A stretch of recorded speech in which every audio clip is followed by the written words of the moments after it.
First ever factory outlet, Chandanagar, Mukunda Jewelers, opening soon. No making charges.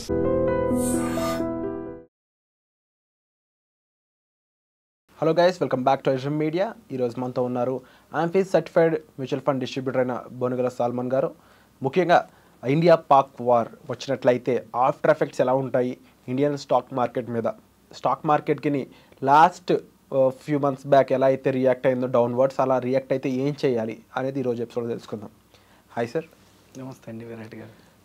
జనరల్గా war రావాలని అయితే మనం stock market పరంగా కోరుకోము, ఎందుకంటే ఆ ఎఫెక్ట్స్ అనేవి ఎంత కాదు అనుకున్నా మనం బలమైన కంట్రీ అయినప్పటికీ కూడా మన స్టాక్ మార్కెట్ మీద కూడా డౌన్వర్డ్స్ చూపించే ఛాన్సెస్ ఉంటాయి.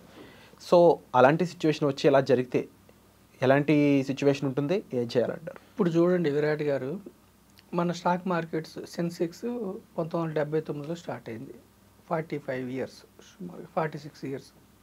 అప్పటి నుంచి కూడా గుడ్ రిటర్న్స్, అరౌండ్ 12 నుంచి 14% సెన్సెక్స్ రిటర్న్స్ ఇస్తుంది ఎన్ని ఒడిదుడుకులున్నా. దీనికంటే ముందు 45 ఏళ్ళు అంటున్నాం కదా, అదే మనకి 150 ఏళ్ళ నుంచి సుమారుగా 1884 నుంచి అమెరికన్ స్టాక్ మార్కెట్స్ ఉన్నాయి. USA Dow Jones. డవ్ అంటే అతను ఒక జర్నలిస్టు, జోన్స్ కూడా ఒక జర్నలిస్ట్. ఇద్దరు కలిసి అప్పుడు ఏం చేసేవాళ్ళు అంటే ఒక 11 స్టాక్స్తో వాళ్ళ మార్కెట్ ఉంది డవ్. ఆ 11 స్టాక్స్ ప్రతిరోజు పెరుగుతున్నాయా తగ్గుతున్నాయా, పెరిగితే యాడ్ చేసేవాళ్ళు, డివైడెడ్ బై 11 యావరేజ్ చేస్తే వచ్చేదని డవ్ జోన్స్ అంటారు. మన సెన్సెక్స్ కూడా అంతే, 30 స్టాక్స్ పెరిగితే దానికి డివైజన్ దేంతో డివైడ్ చేయాలని ఉంటుంది, దాన్ని బట్టి సెన్సెక్స్ని కొలుస్తాం.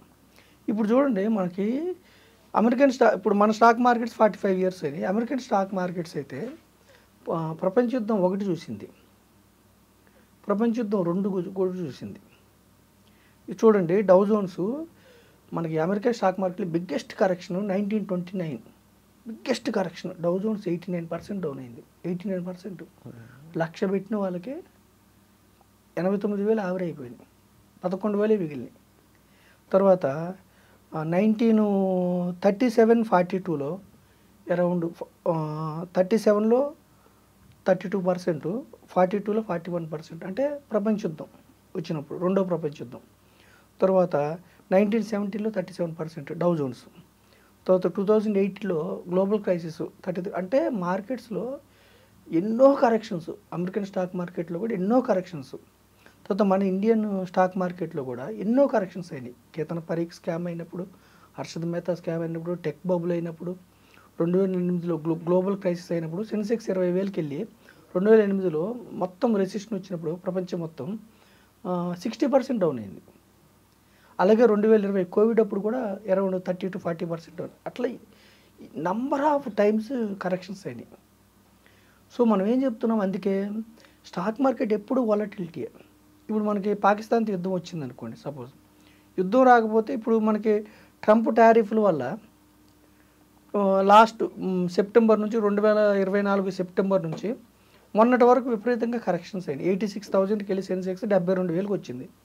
మళ్ళీ ఇప్పుడు ట్రంప్ ఎప్పుడైతే 3 నెలలు వాయిదా వేసాడో మన ఇండియా మీద టారిఫ్లు, అంటే చాలా వరకు మళ్ళీ నార్మల్ అయ్యి ఇప్పుడు అరౌండ్ 80,000 దగ్గర ఉంది సెన్సెక్స్. ఇప్పుడు అంతా స్మూత్గా వెళ్తుంది అనుకున్నప్పుడు మళ్ళీ పాకిస్తాన్తో మనకు ఉద్రిక్తలు, పొరుగు దేశంతో ఉద్రిక్తులు వచ్చినప్పుడు జనరల్గా స్టాక్ మార్కెట్స్ డౌన్ అవుతాయి. ఇప్పుడు యుద్ధం వచ్చింది అనుకోండి, కరెక్షన్ అవుతుంది. స్టాక్ మార్కెట్స్ ఎప్పుడు, ఇప్పుడు మనం అమెరికన్ స్టాక్ మార్కెట్స్ కూడా దీర్ఘకాలంలో 10% రిటర్న్స్ ఇచ్చినాయి.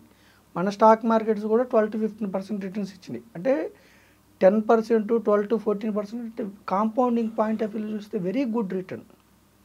స్టాక్ మార్కెట్స్ ఎప్పుడు ఒకేలాగా పెరగవు, ఎప్పుడు అప్స్ ఉంటాయి, డౌన్స్ ఉంటాయి, కరెక్షన్స్ ఉంటాయి. అందుకని మనం ఏం చెప్తున్నాం, ప్రజలకి ఏం ప్రమోట్ చేస్తున్నాం, మార్కెట్స్లో గ్యారంటీ రిటర్న్స్ రావు, నష్టాలు కూడా ఉంటాయి. నష్టాలు కూడా ఎలా ఉంటాయి, విపరీతమైన నష్టాలు ఉంటాయి. మరి ఎప్పుడు లాభాలు వస్తాయి, లాంగ్ టర్మ్.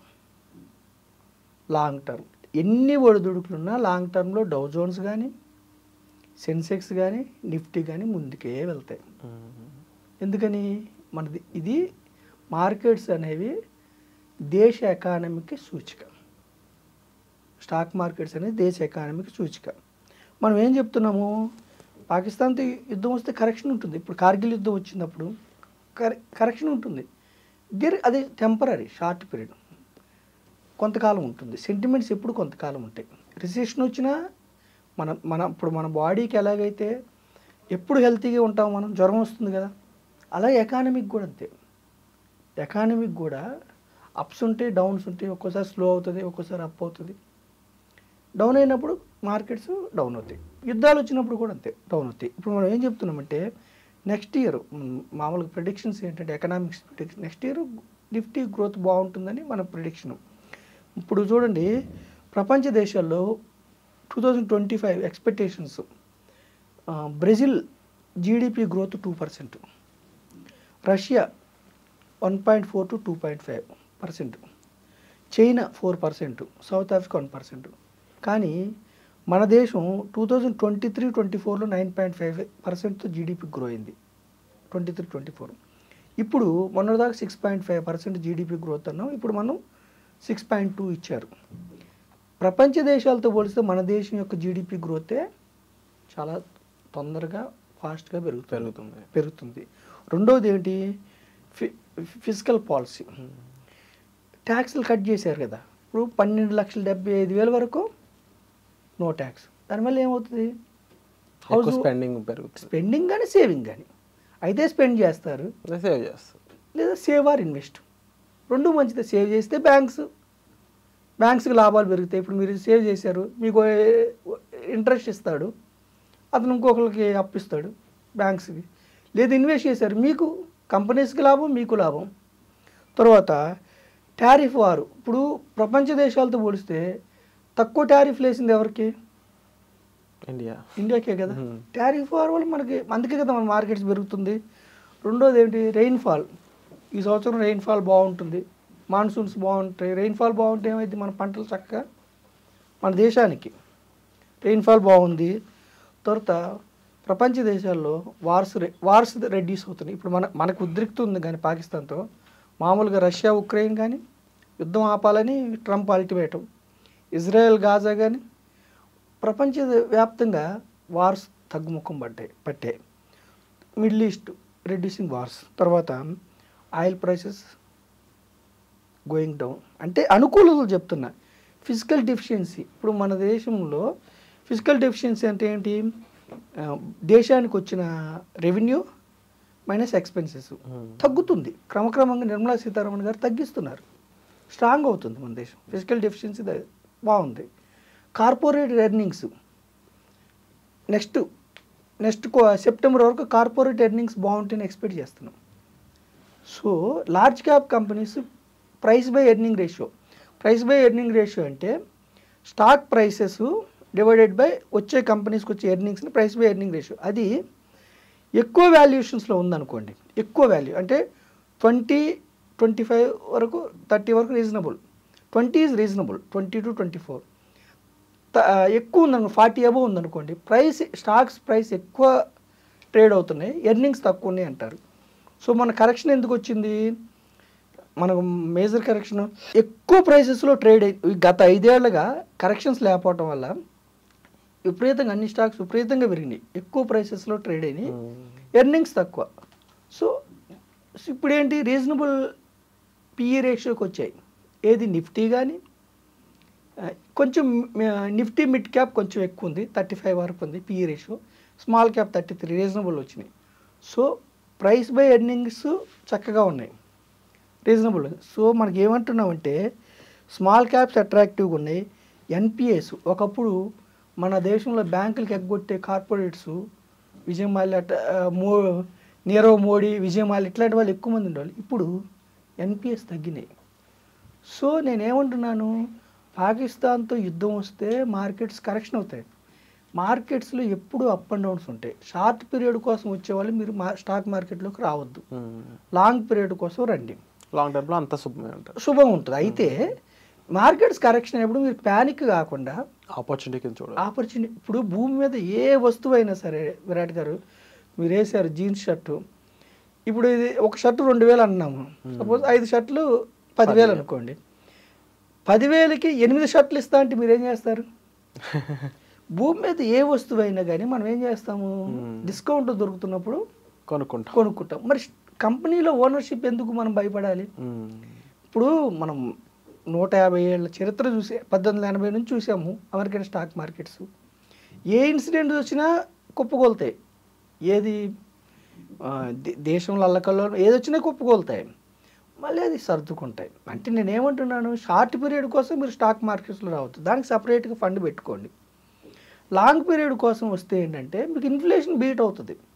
స్టాక్ మార్కెట్లో రావటం వల్ల ఏమిటి, ఇన్ఫ్లేషన్ బీట్ చేసే రిటర్న్స్ వస్తున్నాయి. 10%, 12%, ఇంకెక్కువ కూడా వస్తున్నాయి.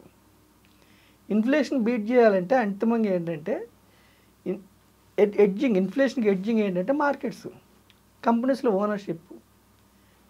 ఓకేనా? సో నేనేమన్నానంటే పాకిస్తాన్తో యుద్ధం వల్ల మార్కెట్స్ కరెక్ట్ అవుతాయి. ఒకవేళ వస్తే ప్యానిక్ అవ్వద్దు. ప్యానిక్ అవ్వకుండా ఉంటే మన దేశానికి అన్ని అనుకూలతలు ఉన్నాయి. 140 కోట్ల మంది ప్రజలు. ఇప్పుడు ఐఫోన్స్ చైనాకి ఎక్కువ సుంకాలు వేయటం వల్ల ట్రంప్ ఇండియా మనం ఎక్కువ ఎక్స్పోర్ట్ చేస్తున్నాం, మనం ఎక్కువ ప్రొడ్యూస్ చేస్తున్నాం.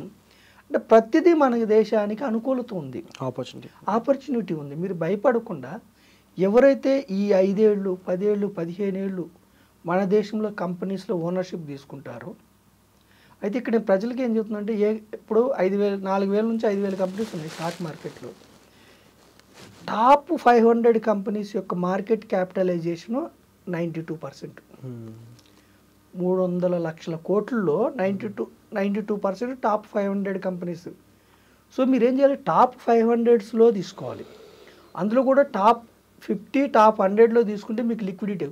టాప్ 500 కాకుండా ఇంకా కంపెనీస్ ఉన్నాయి కదా, అందులో కొన్ని కంపెనీస్ విపరీతంగా ఫ్లరిష్ అయ్యి ముందుకు వచ్చేస్తాయి, కొన్ని కంపెనీస్ వాష్ అవుట్ అయిపోతాయి. ప్రతి దేశంలో కూడా సెన్సెక్స్లో కూడా 79 నుంచి ఇప్పటి వరకు ఉంటే కేవలం 30 స్టాక్స్లో 5-6 కంపెనీస్ మాత్రమే అప్పటి నుంచి ఇప్పటి వరకు ఉన్నాయి. కొన్ని కంపెనీస్ వెళ్ళిపోయినాయి సెన్సెక్స్లో. లార్జ్ క్యాప్ సేఫ్ అంటారు. లార్జ్ క్యాప్స్లో రిస్క్ తక్కువ ఉంటుంది.